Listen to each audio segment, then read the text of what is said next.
Bonjour, ici Patrick Pierrat. J'aurai un message pour vous à la fin de cet épisode, avec un lien à cliquer dans les notes de l'épisode. Mais dans l'immédiat, allons-y avec le bulletin de Nouvelles Info Bref Affaires de ce vendredi 9 juin. Pourquoi la Banque du Canada a-t-elle encore augmenté son taux directeur cette semaine ? Eh bien, lors d'un discours prononcé hier devant la Chambre de commerce du Grand Victoria, en Colombie-Britannique, le sous-gouverneur de la Banque du Canada, Paul Baudry, a précisé les raisons qui ont poussé la Banque centrale à hausser son taux mercredi.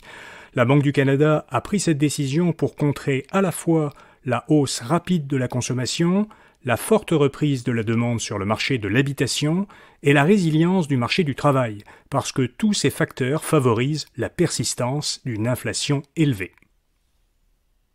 Les baby boomers donnent un élan à Air Transat. Air Transat a déclaré à son trimestre terminé en avril une perte 3 fois moins importante que celle enregistrée au trimestre correspondant l'an dernier.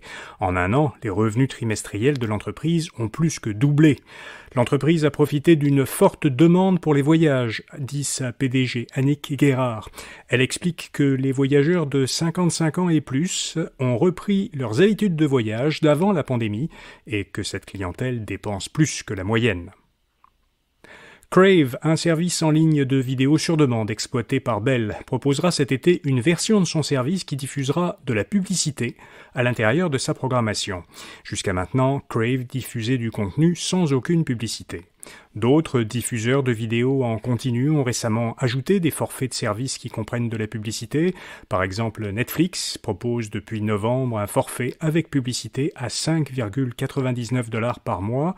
C'est 15% moins cher que son forfait le plus cher, mais le catalogue du service avec publicité est restreint.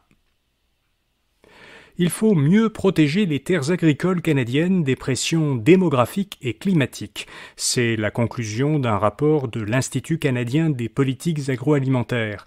L'organisme, qui est issu de l'industrie agroalimentaire, observe que les terres agricoles du Canada ne représentent que 7% du territoire national et qu'elles doivent produire, dans un contexte de climat instable, de plus en plus de nourriture.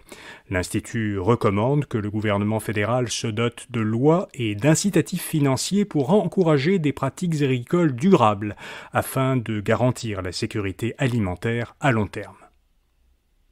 Et puis, acheter des aliments locaux reste plutôt avantageux d'un point de vue financier, mais ça l'est moins que l'an dernier.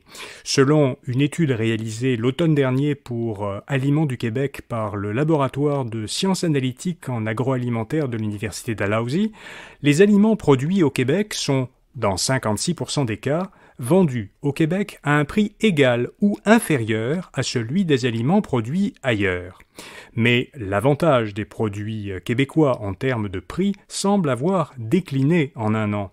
Lors d'une étude similaire à l'automne 2021, donc un an plus tôt, 71% des produits québécois étaient vendus à un prix égal ou inférieur à celui des produits étrangers équivalents.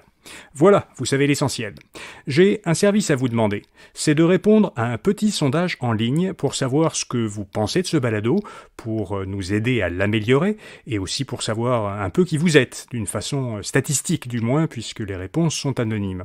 Vous trouverez le lien au début des notes de cet épisode. Si vous n'avez pas d'écran sous les yeux, voici une adresse raccourcie, bit.ly/sondage balado. Donc, bit.ly,